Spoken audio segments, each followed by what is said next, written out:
Hi friends, welcome back to మాటే మంత్రం Telugu audio story. ఈరోజు మనం చదువుకోబోయే కథ మేఘనోదయం. రచన మానస గారు. కథలోకి వెళ్ళబోయే ముందుగా నేను చదివిన ఈ కథ మీకు నచ్చినట్లయితే నా వీడియోకి ఒక లైక్ ఇవ్వండి. అలాగే ఈ కథ ఎలా ఉందో, మీకు ఇంకా ఎలాంటి కథలు కావాలో మీ అమూల్యమైన అభిప్రాయాన్ని ఓ చిన్న కామెంట్ ద్వారా నాకు తెలియచేయండి. నా ఛానల్ సబ్స్క్రైబ్ చేసుకొని చదవటం మాత్రం మర్చిపోకండి. ఇక కథలోకి వెళ్దామా? మేఘనోదయం. రచన మానస గారు. రాత్రి 10 గంటలు. ఆ రోజు కూడా మేఘన రోజులాగే అన్నా వదిన లోపలికి వెళ్ళగానే తల్లితో పాటు మొదటి గదిలోనే నిద్రకు ఉపక్రమించింది. అది పూర్తి పల్లెటూరు కాదు, అలా అని టౌన్ కూడా కాదు. ఆ ఊరిలో ఒక చిన్న 3 గదుల ఇల్లు, ఒక పడక గది, హాలు, వంటిల్లు. అన్నా వదిన పడక గదిలో నిద్రపోతే తల్లి హాల్లో మంచంపై నిద్రపోతుంది. అదే హాల్లో మిగిలిన కొద్ది జాగాలో నేలపై బొంత పరుచుకుని పడుకుంది మేఘన. అదే కొంతకాలం క్రితం ఈ ఇంటికి వస్తే మంచం పరుపు వేశారు తన కోసం. ఈరోజు అవి ఉన్నా వేయటానికి బరువు. అసలు నేల మీద ఆ కాస్త జాగా ఇవ్వటమే ఎక్కువ అనుకుంటున్నారు. బరువు అనటం కన్నా నిర్లక్ష్యం అంటే బాగుంటుంది. నెల అయింది తను ఈ ఇంటికి వచ్చి. తన పరిస్థితికి సానుభూతి కాదు కదా, మెల్లమెల్లగా తనను కనీసం మనిషిగా చూడటం కూడా మానేశారు. ఇంట్లో ఏమీ చేయకుండా ఉంటే తీరగా తిని కూర్చుంటున్నావు అన్న మాటలు. సరే అని ఏ పని చేసినా ఎలా చేసినా అది వదినకు నచ్చదు. తనని బరువుగానే అనుకుంటున్నారు ఆ ఇంట్లో. తల్లి పూర్తిగా అన్న మీదే ఆధారపడి ఉంది. దాంతో మేఘన కోసం ఏమీ చేయలేని నిస్సహాయత ఆమెది. పైగా 3 లక్షల కట్నం ఇచ్చి పెళ్లి చేస్తే మళ్ళీ ఈ ఇంటికే వచ్చావు అన్న తల్లి మాటలు. వదిన తల్లిని బాగానే చూస్తుంది, మేఘన మీదే విసుగు. పెళ్ళైన 6 నెలలకే భర్త చనిపోయి పుట్టింటికి చేరిందన్న చిన్న చూపేమో మరి. అన్నకు తన మీద ప్రేమే కానీ ఆ ప్రేమ తిండి పెట్టలేదు, సంపాదన పెంచలేదు కదా. 6 నెలల క్రితం మంచి సంబంధం, నేను ఉండగానే ఏదైనా చేయాలి అంటూ శేఖర్ గారు కూతురు మేఘనకు చదువు ఆపేసి మరీ పార్థుతో పెళ్లి చేశారు.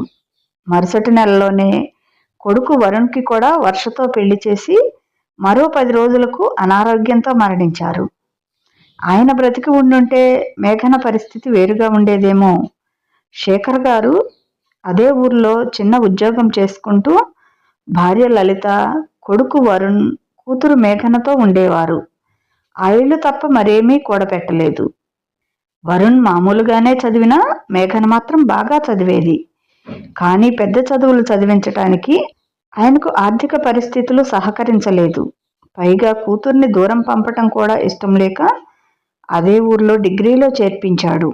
కానీ ఆయన అనారోగ్యం వల్ల డిగ్రీ ఇంకో 6 నెలల్లో పూర్తి అవుతుందనగా మేఘన చదువు ఆపించి మంచి సంబంధం అంటూ ఉన్నదంతా ఊడ్చి 3 లక్షల కట్నం ఇచ్చి పార్థుతో పెళ్లి చేశారు. అయితే పార్థు ప్రోత్సాహంతో దూర విద్యలో డిగ్రీ పూర్తి చేసింది. పార్థు వాళ్ళది కాస్త కట్టుబాట్లు ఉన్న కుటుంబం. దాంతో మేఘన కాలేజీకి వెళ్ళి చదవటం వాళ్ళకు పెద్దగా ఇష్టం లేదు. కానీ దూర విద్యలో చదవటానికి మాత్రం ఏ అభ్యంతరం చెప్పలేదు. ఆడబిడ్డ మాత్రం కాస్త ఇబ్బంది పెట్టినప్పటికీ అత్తమామలు, భర్త తనకి అండగా ఉండటంతో పెద్దగా కష్టపడలేదు.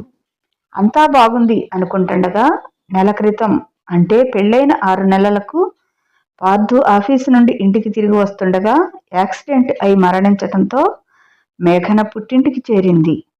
మరి ఇప్పుడు మేఘన జీవితం ఎటుపోతుంది? అసలు పార్థుతో తన జీవితం ఎలా ఉంది? ఇకపై తన పరిస్థితి ఏంటి? ఇలాగే ఒంటరిగా మిగిలిపోవాల్సిందేనా? తన జీవితంలో వసంతం తిరిగొస్తుందా? ఒకవేళ వచ్చినా మేఘన ఆహ్వానిస్తుందా?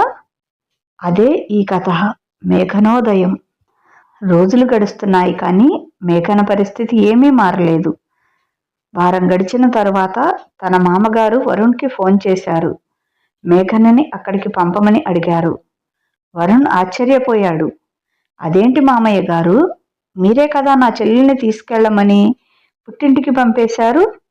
అదేంటి వరుణ్, ఏదో భర్త పోయిన బాధలో ఉంది, పుట్టింట్లో ఉంటే కాస్త తేరుకుంటుంది అని పంపించాను అంతే.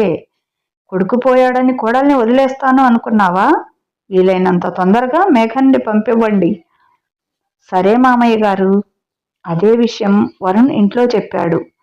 లలిత గారు ఏమీ మాట్లాడలేదు. వర్ష మాత్రం వెళ్ళిపో అన్నట్లు చూస్తోంది. ఎప్పుడు బయలుదేరుతావు మేఘన? తోడబుట్టిన వాడి ప్రశ్నకు మేఘన చాలా బాధపడింది. కనీసం మాట వరుసకైనా నువ్వు వెళ్తావా వెళ్ళవా అని అడగలేదు. వీళ్ళు తనని వదిలించుకోవాలని అనుకుంటున్నారని మేఘనకు అర్థమైంది. దాంతో ఏదైనా తన అత్తగారింట్లోనే తేల్చుకోవాలని అనుకుంది. మీరు ఎప్పుడు వెళ్ళమంటే అప్పుడు వెళ్తానన్నయ్యా. మేఘన సమాధానానికి వర్షముఖంలో కనీ కనపడని ఒక చిన్న చిరునవ్వు, వరుణ్ ముఖంలో ఉపశమనంతో కూడిన ఒక రకమైన భావం తొణికిసలాడింది. లలిత గారు ఏం అనుకోవాలో తెలియని అయోమయంలో ఉన్నారు. అదంతా గమనించిన మేఘన మనసు చివుక్కుమన్నా మౌనంగా ఉండిపోయింది. మరుసటి రోజే మేఘనను పంపించారు. అత్తగారింటికి బయలుదేరిన మేఘనకు తన జీవితం అంతా కళ్ళ ముందు కదిలింది.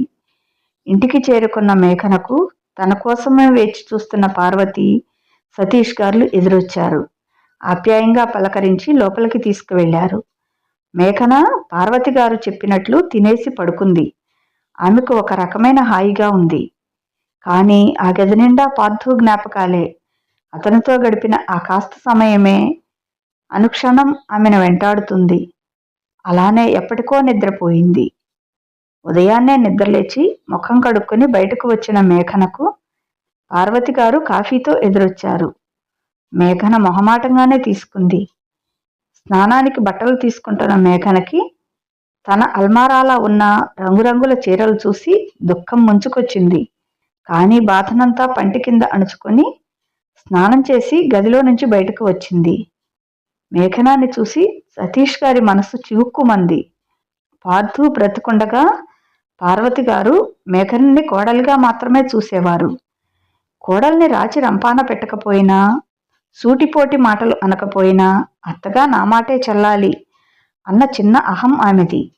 కానీ మేఘనకు చిన్న జ్వరం వచ్చినా కన్న కూతురికి చేసినట్లు సేవలు చేసేది. మేఘనకు కూడా అత్తగారి మనసు అర్థమైంది. ఎప్పుడు తను అహం ప్రదర్శించినా ఏ రోజు ఒక మాట కూడా అనకుండా అణుకువగా ఉండే కోడలు అంటే పార్వతి గారికి చాలా ప్రేమ. కానీ అది బయటికి చూపించేవారు కాదు. అత్తగారిని అన్న అధికారం చూపిస్తూనే మేఘనని ఎప్పుడూ కుంకుమ, గాజులు, నగలు, పూలతో నిండుగా తయారు చేసేది. అటువంటి మేఘన ఈరోజు ఒక సాదా చీరలో చెవుల్లో చిన్న దుద్దులు తప్ప ఒంటిపై మరే ఆభరణాలు, అలంకారాలు లేకుండా కనిపిస్తుంటే ఆవిడ గుండె తరుక్కుపోయింది. సతీష్ గారికి, పార్వతి గారికి కొడుకు పోయాడు అన్న బాధ కన్నా నిండా 20 ఏళ్లు కూడా లేని కోడలు విధవరాలు అయిందన్న బాధే ఎక్కువగా ఉంది. మేఘనని అలా చూడలేని పార్వతి గారు వెంటనే తనని లోపలికి తీసుకెళ్లారు. ఆవిడకు దుఃఖంతో గొంతు పూడుకుపోయి ఏమీ మాట్లాడలేకపోయారు. అలానే అల్మారాలో నుంచి ఒక మంచి చీర తీసి దాన్ని కట్టుకోమన్నారు. మేఘన అత్తగారి మాటలకు ఎదురు చెప్పలేక మౌనంగా చీర మార్చుకుంది. ఆలోపు పార్వతి గారు తమ ఇంట్లోనే ఉన్న మేఘన నగలు బయటకు తీశారు. మేఘన పెట్టుకున్న దుద్దులు తీసేసి కాస్త కనపడే కమ్మలు పెట్టారు. మెడలో ఒక సన్నని చైన్ వేసి నుదుటిన చిన్న నల్లని బొట్టు పెట్టి చివరిగా 2 చేతులకు బంగారు గాజులు వేశారు. ఆ గాజులు చూసిన అత్తా కోడళ్ళిద్దరికీ కళ్ళలో నీళ్లు కారిపోతున్నాయి.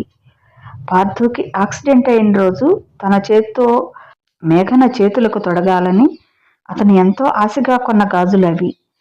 తనకు బొట్టు పెడుతున్న అత్తగారిని చూస్తున్న మేఘనకు తాను ఇన్ని రోజులు పుట్టింట్లో ఇలాగే తిరుగుతున్నా ఏమాత్రం పట్టించుకొని తల్లి, అన్న, వదిన గుర్తొచ్చి మనసు బాధతో మూలిగింది. ముందుగా పార్వతి గారే తేరుకొని మేఘన్ను బయటకు తీసుకువెళ్లారు. సతీష్ గారు బయటకు వచ్చిన కోడలు వంక తృప్తిగా చూసి ఏదో మాట్లాడబోయారు. కానీ అంతలో కోపంగా వస్తున్న తన కూతురు అంజలి ఆమెను ఆపాలని ప్రయత్నిస్తూ వెనకే వస్తున్న అల్లుడు అజయ్లను చూసి ఆగిపోయారు. ఏంటమ్మా ఇది? ఈ ఇంటికి ఎందుకు వచ్చింది? ఆ పార్థునే పోయాక ఇది మనకెందుకు? నాన్న, అసలు ఇంట్లోకి ఎలా రానిచ్చారు? మేఘనాన్ని చూస్తూ, ఏంటే, నీకైనా సిగ్గులేదా? పోయిన దానివి మళ్ళీ ఎందుకు వచ్చావు? అంజలి రావటమే మేఘనపై విరుచుకుపడింది. దాంతో సతీష్ గారు కోప్పడ్డారు. అంజలి, మేఘన నా కోడలు, నా బాధ్యత. పెళ్లి చేసుకొని ఇంకో ఇంటికి వెళ్ళిన నీకు నాకు ఇష్టం లేకుండా నా ఇంటి విషయాల్లో తలదూర్చే హక్కు ఏమాత్రం లేదు. అంటే కన్న కూతురుని నాకంటే అదే ఎక్కువైపోయిందా నాన్న? నాకు ఈ ఇంట్లో ఏ హక్కు లేదా? నీకన్నా ఇంటి కోడలిగా మేఘనకే హక్కు ఎక్కువ. పెళ్ళైన ఏ ఆడపిల్లైనా పుట్టింటికి పరాయే, నువ్వు కూడా అంతే. మేఘన ఈ ఇంటి కోడలు, తను ఎప్పటికీ ఈ ఇంటి మనిషే. మీ ఇంటికి వెళ్ళు అని ఎవరైనా అంటే నువ్వు మీ ఇంటికి వెళ్తావు. అలాగే మేఘనని మీ ఇల్లు ఏది అంటే ఈ ఇల్లే చూపిస్తుంది. అదే ఇంటి ఆడబిడ్డకి కోడలికి ఉన్న తేడా. అమ్మా, నాన్న అలా మాట్లాడుతుంటే నువ్వు ఏమీ మాట్లాడవేంటి? అజయ్ ఎంత ఆపాలని ప్రయత్నిస్తున్నా అంజలి ఆగట్లేదు. ఎప్పటికీ నీకన్నా మేఘన్నే ఈ ఇంటికి ఎక్కువ. పార్థు లేనంత మాత్రాన ఏదీ మారదు. మీ నాన్న మాటే నా మాట కూడా. తల్లిదండ్రుల మాటలకు అంజలికి ఉక్రోషం పొడుచుకు వచ్చింది. ఆడపడుచు మాటలకు ఏమనాలో తెలియక తన పరిస్థితికి బాధపడుతూ ఒక పక్కగా నుంచున్న మేఘనపై ఆ ఉక్రోషాన్ని చూపింది. ఏ మందు పెట్టావే వీళ్ళకి? నాకన్నా నువ్వే ఎక్కువైపోయావు. అయినా మొగుడు చచ్చినా అలంకారాలు చేసుకున్నావు. ఎవరి కోసం? ఎవడి పక్కలోకి వెళ్ళాలని? మాట పూర్తయ్యేలోపే అంజలి చెంప పగిలిపోయింది. ఊహించని ఆ దెబ్బకి అంజలి తూలిపడింది. ఆడపడుచు మాటలు భరించలేక కళ్ళు మూసుకున్న మేఘన ఆ శబ్దానికి ఉలిక్కిపడింది. అప్పటి వరకు నిదానంగా మాటలతోనే అంజలిని ఆపాలని ప్రయత్నిస్తున్న అజయ్ ఆమె చివరి మాటలను భరించలేక చేయి చేసుకున్నాడు. తనపై భర్త చూపించే కోపాన్ని మొదటిసారి చూస్తున్న అంజలి మారు మాట్లాడలేదు. పార్వతి, సతీష్ గార్లకు కూతురు మాటకు ఎంత ఆవేశం కలుగుతున్నా పెళ్ళైన కూతురుపై చేయి చేసుకోకూడదు అని ఆగుతున్నారు. దాంతో అల్లుడు తమ కూతుర్ని కొట్టినందుకు బాధపడలేదు. కానీ ఇలాగైనా అంజలి నోరు మూతపడినందుకు ఆనందించారు. అప్పటి నుంచి నువ్వు ఎన్ని మాట్లాడుతున్నా నోరు మూసుకొని ఉన్నానని చేతకాని వాడిని అనుకున్నావా? అందరి ముందు ఏమైనా అంటే నీ గౌరవం ఏమవుతుందని ఆలోచించాను అంతే. అసలు ఇక్కడికి వస్తున్నావని కానీ ఇలా మాట్లాడుతావని కానీ తెలిసి ఉంటే కాళ్ళు విరగ్గొట్టి ఇంట్లో కూర్చోబెట్టేవాడిని. ఏం మాటలే అవి? అసలు నోరేనా అది? తమ్ముడు చనిపోయాడన్న బాధ ఏమైనా ఉందా నీకు? చిన్న వయసులో భర్త పోయి బాధలో ఉన్న ఆ అమ్మాయికి ధైర్యం చెప్పాలి కానీ ఇలా మాట్లాడతారా ఎవరైనా? మొదటిసారి నీ ముఖం చూడాలంటేనే అసహ్యంగా ఉంది. చూడు, నోరెత్తకుండా నాతో వస్తానంటే ఇప్పుడే ఇంటికి రా, లేదా ఇక జీవితాంతం ఇక్కడే ఉండిపో. ఆపై నీ ఇష్టం. పెళ్ళైనప్పటి నుండి కనీసం కోపంగా కూడా మాట్లాడని తన భర్త ఈరోజు మేఘన వల్ల తనని కొట్టాడని అంజలి ఇంకా కోపం పెంచుకుంది. కానీ భర్త మాటలకు, నిర్ణయానికి భయపడి బయటకు నడిచింది. క్షమించండి మామయ్య, క్షమించండి అత్తయ్య. అమ్మా మేఘన, ఆ మాటలేవి మనసులో పెట్టుకోవద్దు. తన తరఫున నేను క్షమాపణ అడుగుతున్నాను. ఎప్పుడు ఏ అవసరం వచ్చినా ఈ అన్నయ్య ఉన్నాడని గుర్తుపెట్టుకో తల్లి. ఉంటాను. మేఘన ఏదో మాట్లాడేలోపే అజయ్ గుమ్మం దాటేశాడు. మేఘన మనసులో అంజలి మాటలు తీరని గాయాన్ని చేశాయి. అది గమనించిన పార్వతి గారు మేఘనని అనునయించి ధైర్యం చెప్పారు. అంజలి మాటలతో ఆ చైన్ గాజులు కూడా తీసేయాలి అనుకున్న మేఘన్ని పార్వతి గారు, సతీష్ గారు ఇద్దరూ వారించారు. దాంతో తన ఆలోచన విరమించుకుంది. మేఘన 2 రోజులకు ఆ సంఘటన నుండి మెల్లగా కోలుకుంది. మరుసటి రోజు సతీష్ గారు, పార్వతి గారు మేఘన్తో మాట్లాడాలి అంటూ పిలిచి తమ దగ్గర కూర్చోబెట్టుకున్నారు. సతీష్ గారి చేతిలో ఒక లెటర్ ఉంది. దాన్ని చూపిస్తూ, అమ్మా మేఘన, నీకోసం జాబ్ చూశాను తల్లి. మరో వారంలో వెళ్ళి జాయిన్ అవ్వాలి. మామయ్య, పార్వతి గారు, సతీష్ గారు ఇద్దరికీ తాము కొద్ది రోజుల క్రితం మాట్లాడుకున్న మాటలు గుర్తుకు వచ్చాయి. పార్వతి, మనం పార్థు చనిపోయాడని ఆలోచిస్తున్నాం కానీ మేఘన భవిష్యత్తు గురించి ఆలోచించటం లేదు. అవునండి, అంత మంచి పిల్లకి ఇంత చిన్న వయసులో రావాల్సిన కష్టం కాదు ఇది. తన జీవితం గురించి నాకు దిగులుగా ఉంది పార్వతి. తను మన కోడలు, మన బాధ్యత. అవునండి, నిజమే. ఇద్దరూ కాసేపు మౌనంగా ఉన్నారు. పార్వతి, మేఘనకు మళ్ళీ పెళ్లి చేద్దామా? సతీష్ గారి మాటలకు పార్వతి గారు ముందు ఆశ్చర్యపోయినా తర్వాత ఎంతో ఆనందపడ్డారు. ఎంత మంచి ఆలోచన అండి, నాకు అస్సలు ఆ ఆలోచనే రాలేదు. కానీ మన కట్టుబాట్లు. ఏం కట్టుబాట్లు పార్వతి?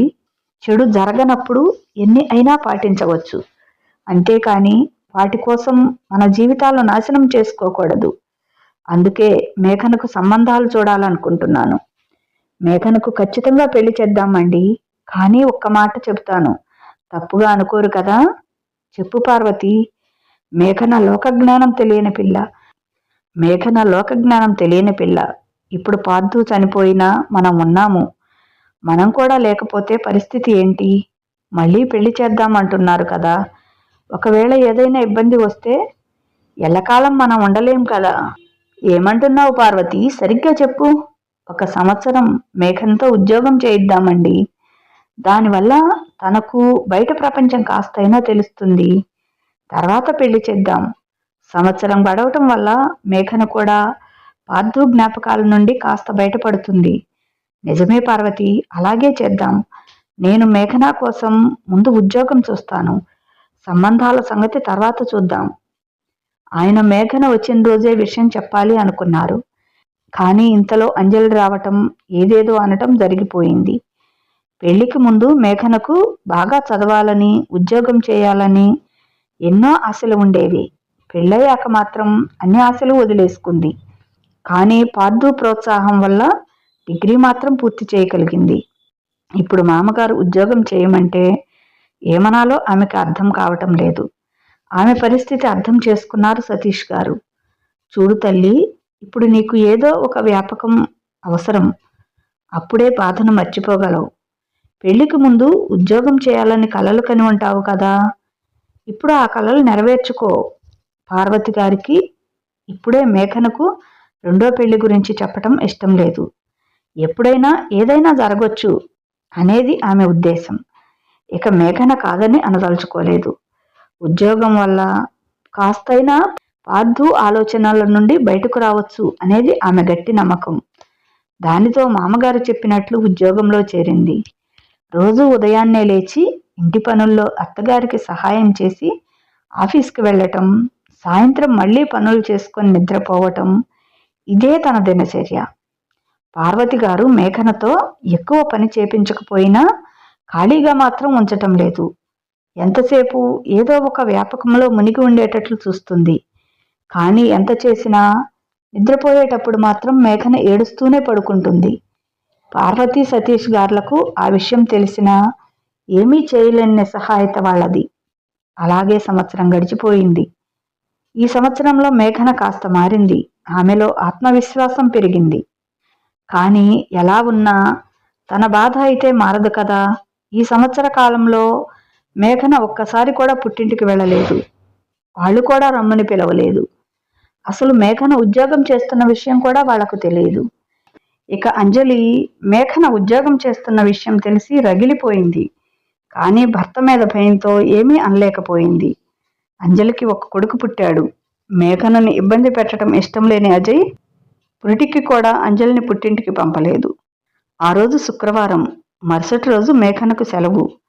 మేఘన, మేము ఏదైనా అడిగితే మా కోసం చేస్తావా తల్లి?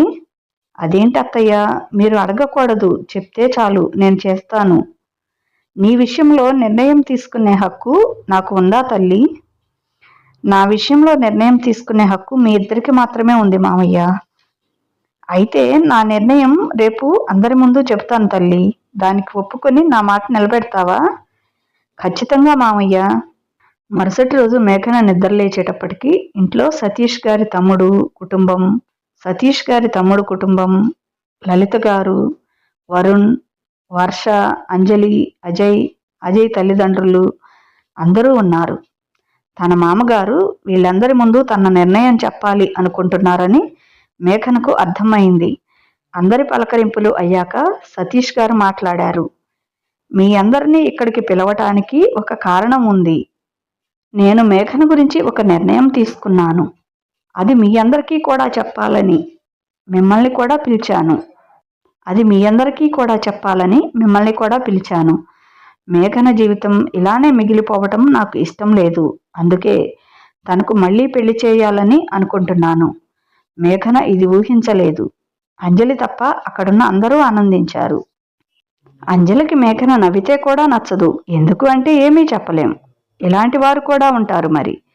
ఇక వర్ష తనకు కూడా మేఘన జీవితం బాగుపడుతుందంటే సంతోషమే. తనకు మేఘన మీద ద్వేషం ఏమీ లేదు. కేవలం తమ సంపాదన తక్కువ అవటం వల్ల మేఘన అదనపు భారం అనుకుంది. అంజలి ఏదో అనబోయినా అజయ్ ఆపేశాడు. నేను ఒక సంబంధం అనుకుంటున్నాను. వాళ్లకు మేఘన్ను చేసుకోవటం ఇష్టమే. అబ్బాయి పేరు ఉదయ్, సాఫ్ట్వేర్ ఇంజనీర్. అమ్మ, నాన్న, చెల్లెలు ఇక్కడే ఉంటారు. అబ్బాయి మాత్రం హైదరాబాద్లో ఉంటాడు. అన్నీ కుదిరితే ఈసారి పెళ్లికి పిలుస్తాను. అందరూ మనస్ఫూర్తిగా మేఘన్ను దీవించి వెళ్ళారు. మేఘన్కు మళ్ళీ పెళ్లి చేసుకోవటం ఇష్టం లేకపోయినా మామగారి మాట కాదనలేదు. అన్నీ కుదరటంతో వారం తిరిగేసరికి మేఘన ఉదయ్కి భార్య అయింది. సతీష్ గారి కోరిక ప్రకారం పెళ్లి ఎక్కువ హడావుడి లేకుండా గుడిలో జరిపించారు. మేఘన ఎవరితోనూ మాటలు పడకూడదు అనేది ఆయన ఉద్దేశం. ఉదయ్, అతని తల్లిదండ్రులు మేఘన్ని మనస్ఫూర్తిగా తమ కుటుంబంలోకి ఆహ్వానించారు. పెళ్లైన మరుసటి రోజు సతీష్ గారి ఇంట్లోనే మొదటి రాత్రికి ఏర్పాట్లు చేశారు. మేఘనకు అసలు ఈ పెళ్ళే ఇష్టం లేదు. ఈ కార్యక్రమాలకు తను సిద్ధంగా లేదు. కానీ ఆ విషయం ఎవరికీ చెప్పలేదు. అలానే భయంగా పాల గ్లాసుతో గదిలోకి అడుగుపెట్టింది. అప్పటికే మేఘన కోసం ఎదురు చూస్తున్న ఉదయ్ తను రాగానే లేచి వచ్చి తలుపు గడియ పెట్టాడు. మేఘనకు టెన్షన్తో కాళ్ళు చేతులు వణుకుతున్నాయి. అది చలికాలమే, అయినా చెమటలు కారిపోతున్నాయి. తనని గమనించిన ఉదయ్ చిన్నగా నవ్వుకొని మేఘన ఎదురుగా వచ్చి తన చేతిలోని పాల గ్లాసు అందుకున్నాడు. సగం తాగి మిగతా సగం మేఘనకు ఇచ్చాడు. మేఘన తప్పక తాగింది. ఉదయ్ వెళ్ళి మంచంపై కూర్చున్నాడు. మేఘనని కూడా పిలిచాడు. తడబడుతున్న అడుగులతో మంచం దగ్గరికి వచ్చింది. ఉదయ్ ఆమె చెయ్యి పట్టి మంచంపై కూర్చోబెట్టాడు. మేఘన, నువ్వు ఈ పెళ్లి ఇష్టపడి చేసుకున్నావా? మేఘనకు కాస్త ధైర్యంగా అనిపించింది.